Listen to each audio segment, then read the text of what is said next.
Hey guys, welcome to M PTE NAATI. This is Mohit. Today's video is about describe image, your speaking topic. Now, recently we all are aware that in November 2024 we had these changes that were introduced for describe image and retell lecture. After that, we did share on our channel that when Mohit gave his PTE test, I gave my PTE test. We smashed it again. We got our 90 each done.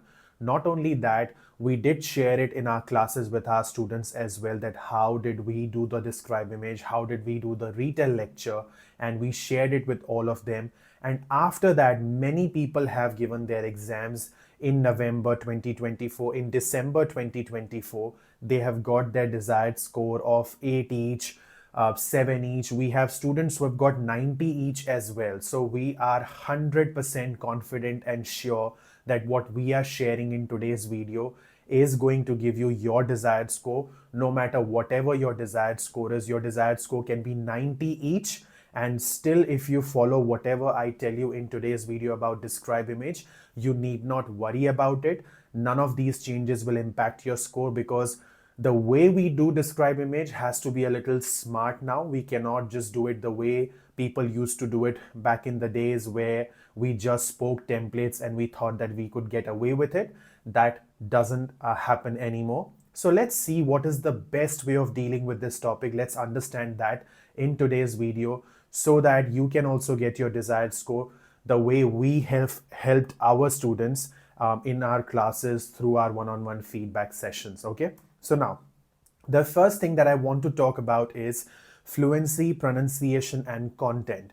Now, earlier what used to happen was our total focus was on fluency and pronunciation only in describe image, but that is not the case anymore. Now, when we do describe image, we have to make sure that our fluency is good, meaning we speak in a good flow. We do not hesitate a lot. We do not take a pause after every word or after every second word. You speak normally, the way I'm talking to you right now, that flow. Pronunciation means whatever you speak has to be clear. You open your mouth properly. That's what I tell my students. If you want your content to be delivered clearly, you have to open your mouth properly. If you do not open your mouth properly while speaking, the content is not delivered clearly. And content, yes, content is also important in describe image now. If you just go there, speak template, you're not describing the image actually. You're not describing what's there in the image, what is visible in the image. You will not get your desired score, because what will happen now is your fluency and your pronunciation is still checked by the computer. However, when the computer is checking your fluency, pronunciation, and content, and if the computer picks up your response feeling that your response is not good enough, as in it doesn't have content, all it has is template, and you're not describing the image actually, your response will then be flagged and it will be assigned to a human being. Now, this human being is not going to check your fluency and pronunciation, but this human being will definitely check your content for describe image. And if this person that is checking your response feels that your response is not describing the image, all you are doing is speaking some pre-memorized template, they will not give you marks. And sometimes if they feel that you have spoken like you haven't described image at all and it's totally template, they might give you 0 as well. Now, when this person, this human being gives you 0 for content, you automatically get 0 for fluency and pronunciation as well. And what now we have to be careful of is that we actually describe the image so that the computer doesn't flag our response to the human being. Okay, this is what we need to keep in mind. Next is use of preparation time. Now, the good thing is that they are still giving us 25 seconds for every image, and we have to prepare during those 25 seconds.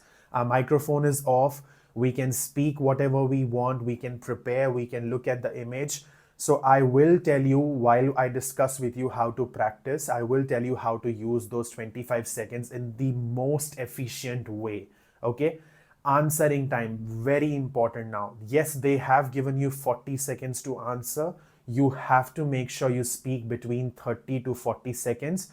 You shouldn't be speaking for less than 30 seconds. That is not good enough. That is not enough response. More than 30, anything is fine, but less than 40. So 31, 32, 33, 34, 35, all that is fine, okay? How should my response be? I'll tell you all something. When I gave my exam, I got 3 describe images. And the only thing I kept in mind was all my responses should be different to each other. Which means if I only speak template, I will speak template for all 3 of them, the same template for all 3 of them. And the computer will easily flag my response. This is what I need to avoid. All your responses, they need to sound different from each other. And how can you actually do that? By describing what is in the image, because when you describe what is in the image, your responses cannot sound similar to each other, right? Now, can I still use a template? Yes, you can still use a template. I will share what template you can use, but now template is just like 5%, 10%, just to support you, so that you know how to start, so that you know how to move to the next part. That's it. That is the only contribution of template. Apart from that, there is no other contribution of the template, okay? You cannot be dependent completely on the template. You cannot rely completely on the template. You have to make sure that you're only taking a little support of the template, but you are totally dependent on the content, on the image that you have. But yes, I will share how to actually tackle it. Now, this is how your screen will look like. You'll have an image, they'll give you 25 seconds to prepare, then they'll give you 40 seconds to answer. So once your preparation time is over, there's a beep sound. You'll see the word recording on your screen. That's how you know that now you're supposed to answer, okay? So all that has not changed. Preparation time, answering time, the way this question type looks like on the screen, nothing has changed, okay? That is still the same. And if you are a new student who had no idea about describe image, well, that's good. I mean, it's always easy to write when the notebook has nothing written in it. And that's what I believe. I'm a firm believer that it's easy to start from scratch. So if you are a new student, just think that nothing has changed, nothing happened for describe image. You're learning a new fresh topic. If you are someone who has learned describe image in the past and now you have to change it, just keep in mind something, and that is, I'm learning a fresh new topic. That topic doesn't exist anymore. Learn to unlearn what you've learned in the past and start fresh, okay? So now, what I'll be doing in today's video is, we have divided describe image into 2 categories. One is all your graphs, flowchart, bar graph, pie charts, line graph. That is one category. And the second category is anything that is not part of your first category. We call it random images, okay? So first category is your graphs, line graph, bar graph, pie chart, flowcharts. That's first category. And second is random image category. We'll use a slightly different template for both these categories so that our responses sound different to each other. That's number one. Now, what you see on your screen right now is describe image for graphs, for your flowcharts, for your line graph, pie chart, bar graphs. On the left side, you have the template. We will also put the template in the description below. So feel free to download it from there. Feel free to take screenshots from there and also write it down in your notebook so that when you have written something, it just easily fits in your head, okay? Now, on this right side of the screen that you see, there's a graph, there's an image, there's an example of describe image question, okay? Now, what I'll be doing is, let's first go through the template. The image describes, then you speak the title of the image. Now, if the title is given, great, just simply read it from the image. If it's not given, just create some title. It is clear that, now, this is important. It is clear that describe highest maximum or lowest minimum with their values. It is very important to describe numbers if numbers are there in the image. We have to talk about numbers. We have to talk about values. It is very, very important now, okay? So in this case, I know there are numbers, so I have to talk about them, okay? It is clear that, so what can I do for maximum minimum? It is clear that the maximum population is in Mexico, which is more than 80, and the minimum is in Chile, which is less than 20. Now, the problem is why students hesitate. because they want to calculate the exact number 82, 83. Don't do that, okay? Whatever number you say, it can be approximate number, that's fine, because you don't have that time to sit with a scale and measure the exact number, whether it is 82 or 83. That's when the hesitation kicks in, okay? So I'll be very careful that yes, content is important, but fluency also is important, and we need to create a balance of fluency, pronunciation, and content.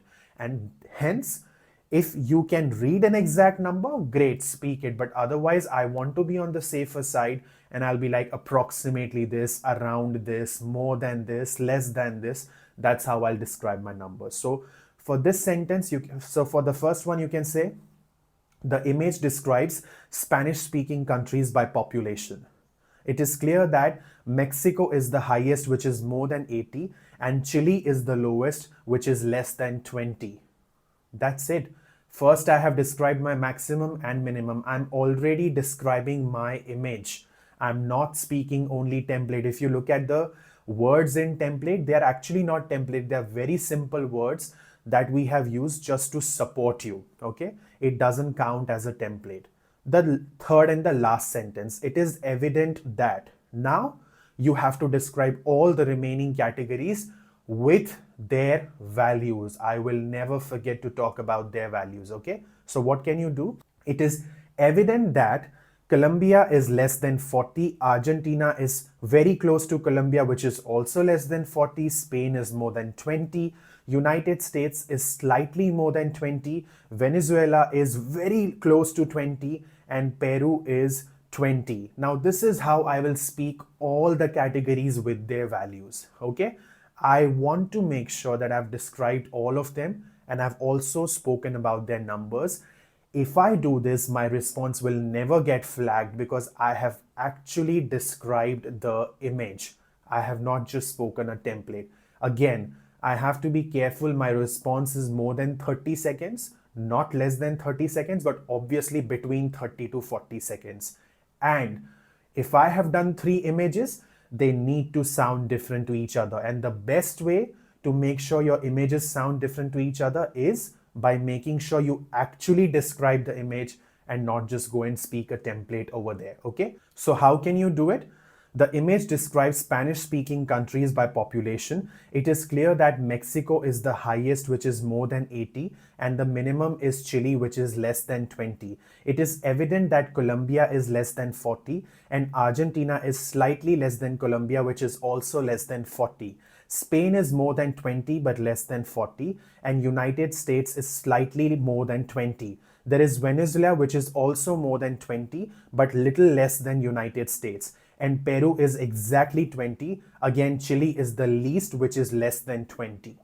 Now, this is how I will speak my describe image.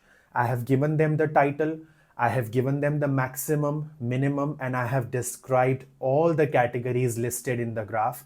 If possible, if there are 100 categories, you cannot speak all of them because you can only speak between 30 to 40 seconds. But obviously, when you look at the screen, you know that you can still speak.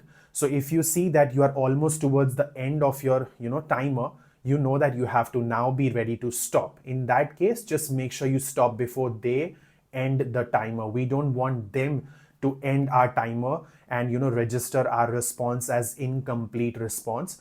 I would always be careful that I'm also keeping in mind that that bar is filling up when I'm responding, and when it's close to finish, I better stop, okay? I should stop myself, not wait for them to cut my response. This is how you have to speak your describe image fluent, and you have to be clear, and you can't just speak template. You have to describe the image, you have to describe the values, and you will get a perfect score of 90, okay?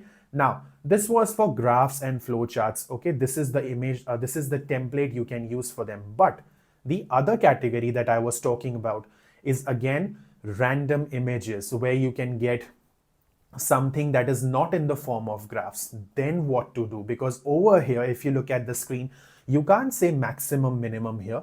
You don't have any numbers. So that template cannot be used over here. This is what we need to keep in mind. The first sentence still remains the same. The image describes, I can say water cycle. Then it is visible that I can say whatever is on the left hand side and on the right hand side of the image. So it is visible that evaporation process is on the left hand side of the image where the water goes up to the clouds, and on the right hand side of the image we have water coming back to the ground from the clouds in the form of rain. Now what have I done? I have described something from the left part of the image and something from the right part of the image. I didn't say something that was not visible in the image. I have to say something that is actually there in the image. That's how my response will never be flagged. Okay. Next, it is also clear that now I can speak about something that is at the top of the image and at the bottom of the image. It is also clear that there are some blue clouds filled with water and there is a sun which is yellow in color at the top of the image. Again, I've described the top of the image. And at the bottom of the image, there is a river which is full of blue water. And there is also some mountains, grasslands, and trees that are green in color. And there is rocks and soil that is brown in color. So it is not wrong to describe colors here because over here there are no numbers that you can describe. So in this case, it is okay to talk about colors, but you actually need to make sense when you talk. When I describe colors, they actually are that those colors are there in the image. You can't just create your own colors, or you can't just talk about something that is actually not there in the image. Okay. So how can I speak this one? The image describes water cycle. It is visible that evaporation process is on the left hand side of the image where the water evaporates from the river to the clouds, and on the right hand side of the image the water is coming back to the ground from the clouds in the form of the rain. It is also clear that at the top of the image you have some blue clouds which are filled with water and there is a yellow sun, and at the bottom of the image you have a river which is full of water and is blue in color. There are some rocks and pebbles and sand which is brown in color. There is a mountain that is green in color, and the grasslands and trees are also light green and dark green in color. This is how I want to structure my response so that every image sounds different to each other. Okay. Yes, there is slight template, but that template is actually not a template where you're just speaking template. You are taking support of the template, 10% contribution maybe, but 90% is still the content. Earlier, what used to happen was 90%, 95% was template, 5% maybe was content. Now it is not the case. It is the opposite. 90-95% content, 5-10% template. That's it. If you do this, you will definitely get your desired score. Now, what I do with my students is, every student of ours in MNMM PT NAATI, they have their personal Telegram group. Okay, we never give group feedback. We always give personal one-on-one feedback. So they get feedback all 7 days a week, including Saturday, Sunday, no matter what festival it is, they will get feedback. Okay. And the feedback is either given by me or Manmohit. Nobody else is giving them feedback. So let's say, for example, the student's name is Arjun. Okay. So the group's name will be Arjun PTE. Okay. Now, what we expect from them is they have to put their responses in that group every single day based on the study plan that we have given them. So they know that what is expected out of them on Monday. They will put their work in their group on Monday, like their audios of speaking, their summaries, their essays, anything that we've asked for. We will personally check their work, listen to their audios, and give them feedback, and that's how they get their desired score. We do not rely on anything else. We just rely on the audios they give, the work they have done, and we want to check their work as teachers who have experience of so many years, close to 8 years now, more than 7 years, close to 8 now. We just want to make sure that we listen to their work, read their work, and tell them where they're lacking so that they can improve and get their desired score. If you are after the similar approach, if you are after similar help, contact us using Facebook Messenger, Instagram. There's link in the description below, or simply search MNMM PT NAATI. You can discuss about coaching of PT Core, PT Academic, or NAATI Hindi, Punjabi, and Gujarati. Let us know if we can help you in any form. If you need the prediction files for your NAATI exam, whether it is NAATI Hindi, Punjabi, Gujarati, we are more than happy to assist you with that. But yes, I personally recommend that you should go for professional coaching where somebody is available all 7 days a week and that person is available to give you the feedback. That's what you need as a student so that you can clear your PTE test or your NAATI test. And Manmohit and I, we do that with every single student. So if you are interested in taking classes from us, you can always contact us and we are more than happy to assist you. All the very best.